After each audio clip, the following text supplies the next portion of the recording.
जय श्री राम दोस्तों। मैं आपका भाई, आपका दोस्त संदीप शुक्ला। मैं एक बार फिर से आप सभी का स्वागत करता हूं मेरे चैनल पंडित संदीप शुक्ला में। जैसा कि हमने कल प्रारंभ पार्ट 1 में लास्ट किया था कि तीसरी कोई अन्य सृष्टि में जाती नहीं है। आज पार्ट 2 में हम स्टार्ट करेंगे, देखेंगे कि श्री कृष्ण, भगवान श्री कृष्ण जी अपने श्री मुख से अर्जुन को क्या वर्णित कर रहे हैं। हर कामना ईश्वर से सुलभ जो बताना चाह रहे हैं, देखिए इसमें क्या कह रहे हैं। प्रिय विद्या माम सोम पापुत पाप यज्ञेरिस्त्वा स्वर्गिं प्रार्थयते ते पुण्यमासा सुरेन्द्रलोकम् असननति दिव्यांदी देव भोहम। थोड़ा मैं पहले भी बोला मैंने आपसे कि थोड़ा सा संस्कृत मेरी थोड़ी ज़्यादा अच्छी नहीं है, भगवान गलती क्षमा करें। इसमें इस श्लोक में भगवान ने क्या बोला है, क्या बताया है। मुझे भजकर लोग स्वर्ग तक की कामना कर लेते हैं और मैं उन्हें देता भी हूँ। अगर मेरा भजन, मेरा गायन करते हैं, वो मुझे भजते हैं तो मैं उनको देता भी हूँ। अर्थात सब कुछ एक परमात्मा से सुलभ है। भगवान की शरण से पापों का नाश होता है। अपि चेदसि पापेभ्य सर्वेभ्य पापकृतमः सर्वं ज्ञान पलवेनैव व्रजनं संत रीक्षसि। जैसे अर्थात संपूर्ण पापियों से अधिक पाप करने वाला भी ज्ञान रूपी नौका द्वारा निसंदेह पार हो जाएगा। कहने का तात्पर्य इसमें भगवान का ये है कि कितना भी पापी हो, कितना भी अधिक से अधिक उसने पाप किया हुआ, लेकिन वो भी भगवान को भजने वाला अपने पाप से निसंदेह ही पार हो जाएगा। अगर भगवान का जाप करता है तो ज्ञान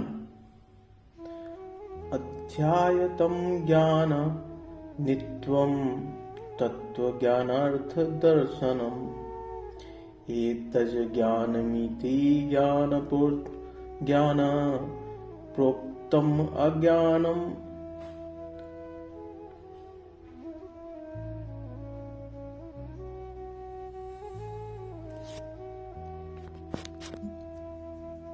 प्रोक्तम अज्ञानम यदुत्तधाम। अतः आत्मा के अधिपत्य के आचरण तत्व के अर्थ रूप परमात्मा के मुझ प्रत्यक्ष रूप ही ज्ञान है। मैं दोबारा बता देता हूं। आत्मा के अधिपत्य में आचरण तत्व के अर्थ रूप परमात्मा के मुझ प्रत्यक्ष रूप का ही ज्ञान है और इससे या इसके अतिरिक्त जो कुछ भी है अज्ञान है। अतः ईश्वर की प्रत्यक्ष जानकारी ही ज्ञान है। भजन का अधिकार सबको। अपिच्छेषु दुराचारो भजते मान मयं भाव साधुरेव समन्तव्य समन्वयेव सतो हि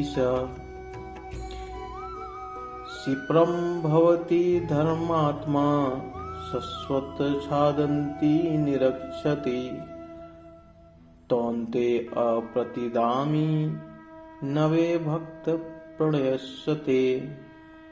अर्थात अत्यंत दुराचारी भी मेरा भजन करके शीघ्र ही धर्मात्मा को प्राप्त हो जाता है एवं सदा रहने वाली शाश्वत शांति को प्राप्त कर लेता है। अतः धर्मात्मा वह है जो कि एक परमात्मा के प्रति समर्पित है और भजन करके या भजन करने का अधिकार दुराचारी तक को है। इसमें कोई दूसरी सोच नहीं है। एक दुराचारी भी भजन करके मुझे प्राप्त कर सकता है। भगवान के वचन है अर्जुन से। भगवत पथ में बीज का नाश नहीं। देहाधि कर्म नाशो स्थि प्रत्यय वायु न वेदते स्वल्पमपश्ये धर्मस्य त्राहते महोत्तभ्यः। अर्थात धर्म अर्थात आत्मा दर्शन के क्रिया का सुलभ आचरण भी जन्म मरण के भान भय से उदार करने वाला होता है। धर्म अपरिवर्तनशील है। इसको इसकी या इसे परिवर्तन इसमें नहीं किया जा सकता या इसको परिवर्तित नहीं किया जा सकता है। ये जिस रूप में है उसी रूप में ही रहेगा या रहता है। धर्म को कोई चेंज नहीं कर सकता। ईश्वर का निश्वास। ईश्वर सर्व भूतानां हृदय शेरजोन ब्राह्म्यम सर्वभूतानि यंत्रारूढ़ानि तिष्ठति मायाम। ईश्वर सभी भूत प्राणियों के हृदय में रहता है, तो शरण किसकी जाए। त्वं स्वयं शरणं गच्छ सर्वभावे न भारत तत्प्रसादात् पराम शांति स्थानं पर्यक्षसि शाश्वतम्। अर्थात संपूर्ण भाव से उस हृदय से परमात्मा की शरण में जाओ जिसकी कृपा से तुम परम शांति शाश्वत परम धाम को प्राप्त होगे। यज्ञ। सर्वाणि इंद्रियक्रमाणि प्राणकर्माणि चापरे आत्मस्यं योगाग्नो जुह्वति ज्ञान विदिविते। अर्थात संपूर्ण इंद्रियों के व्यापार को मन की चेष्टाओं को ज्ञान से प्रकाशित हुई आत्मा में स्वयं रूपी योगाग्नि में हवन करते हैं। क्या बात। अपाले जुहुवन्ति जुछुवन्ति वती प्राणम प्राणे पानपम तथा परे प्राणापाना गतिरुत्वा प्राणायाम प्राणायाम। अर्थात बहुत से योगी श्वास को प्रश्वास में हवन करते हैं और बहुत से प्रश्वास को श्वास में हवन करते हैं। इससे उन्नत अवस्था होने पर निश्वास प्रश्वास की गति रोककर प्राणायाम परायण हो जाते हैं। इस प्रकार योग साधना की विधि विशेष का नाम यज्ञ है। इसी विशेषता को यज्ञ कहते हैं। उस यज्ञ को कार्य रूप देना कर्म है। क्या बात है, कर्म क्या है? एवं बहुविद्या यज्ञा वितता ब्रह्मणो मुखे क्रमजान विधिताम्न सर्वाम एवं ज्ञात्वा विमोक्षसे। देखिए क्या कह रहे हैं इसमें। इस प्रकार बहुत से यज्ञ जैसे श्वास का प्रश्वास में हवन और श्वास का प्रश्वास में हवन और प्रश्वास का श्वास में हवन का निरोध कर प्राणायाम के परायण होना इत्यादि यज्ञ है। और जिस आचरण से पूर्ण होता है उस आचरण का नाम कर्म है। कर्म माने आराधना, कर्म माने चिंतन। योग साधना पद्धति का नाम यज्ञ है। क्या अगर हम योग कर रहे हैं और भली भांति अपने पूर्ण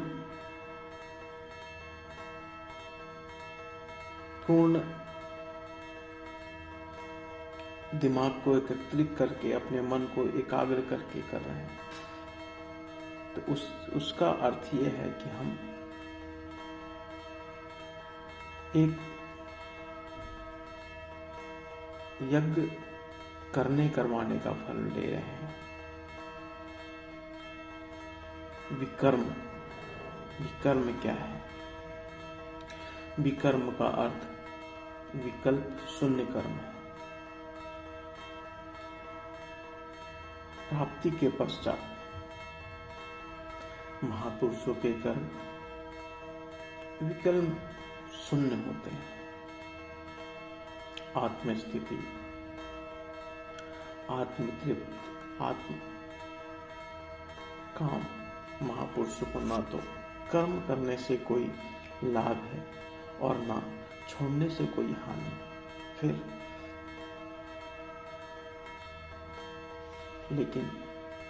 भी वह पीछे आने वाली पीढ़ियों के या पीछे चलने वालों के हित के लिए वह कर्म करते जा रहे हैं।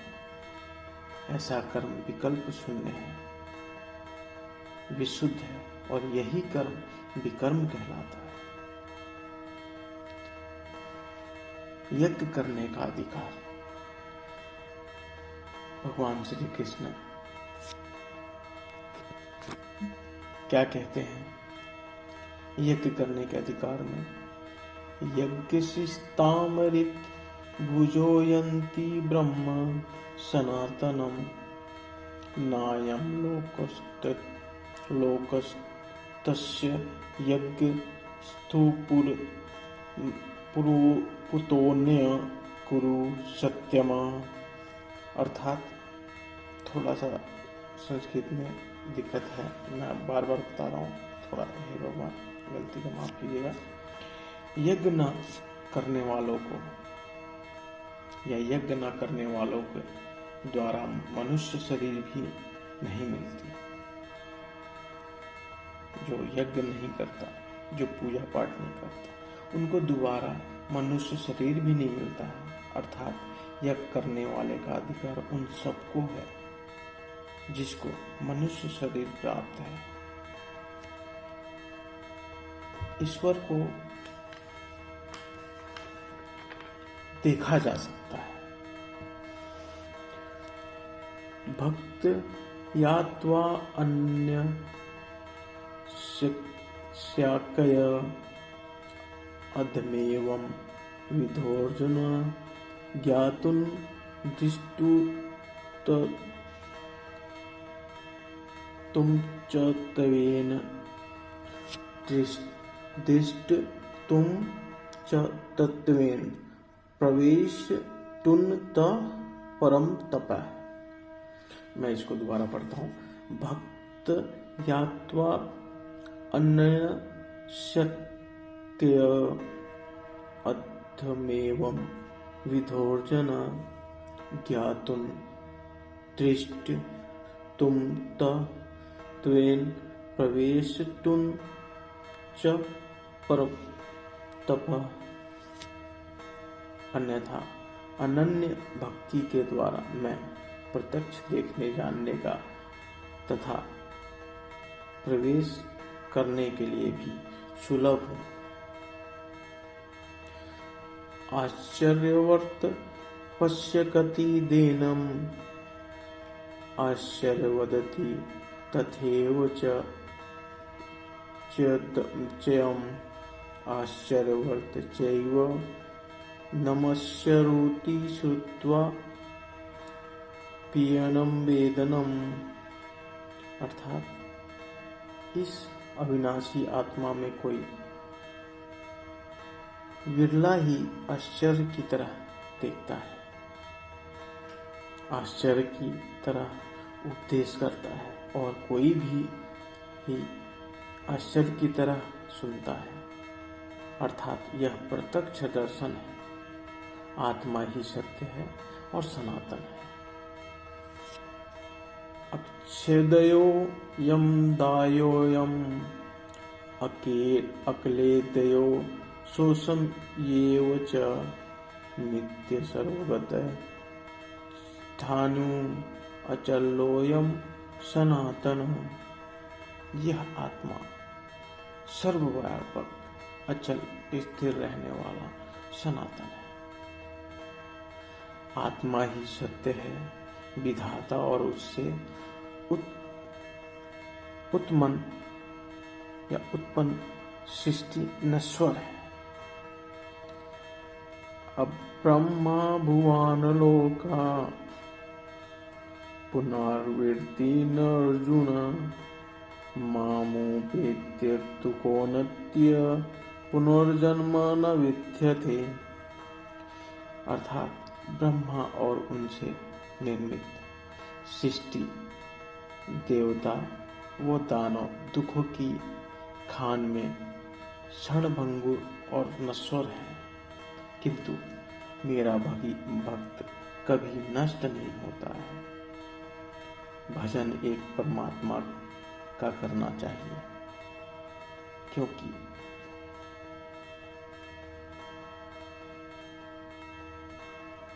देव पूजा कामिस्तै विमंत ज्ञान प्रद्यन्तेनि देवता ततन्नियमास्थाय प्रकृति नियता स्वायः। कामनाओं से जिसकी बुद्धि अक्रांत है, ऐसे मूढ़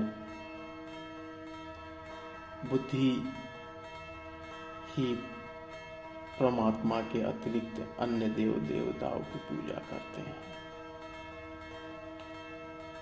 अर्थात हमें एक ही देवी या एक ही देवता का पूजन करना चाहिए।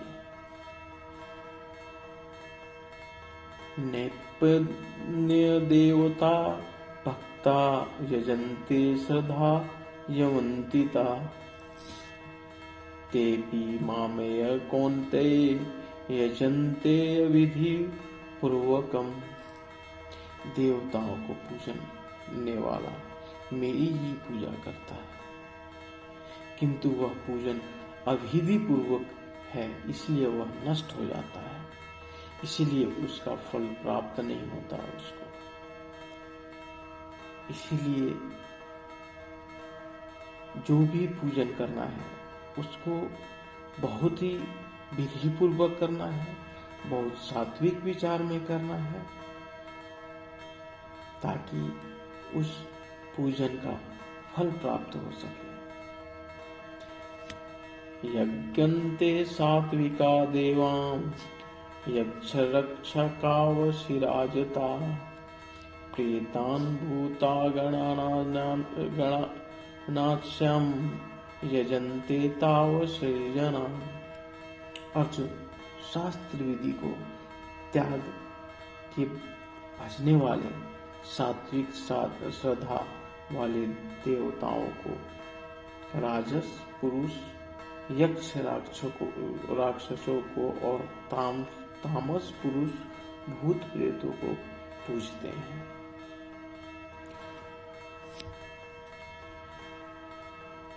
जैसा कि हमने पीछे पहले पार्ट में जाना ही था कि सृष्टि में बस दो जाति है, एक देवता एक राक्षस।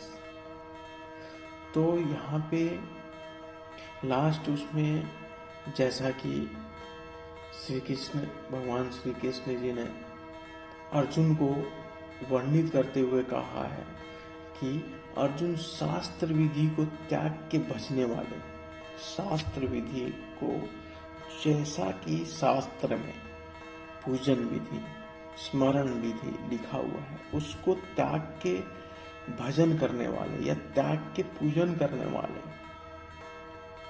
जो है वो सात्विक श्रद्धा वाले देवी देवताओं को राजस पुरुष यक्ष राक्षसों को और तामस पुरुष भूत प्रेतों को पूजते हैं। हो सकता है थोड़ा मैं इसमें कुछ गलत हूँ, लेकिन जैसा मुझे लगा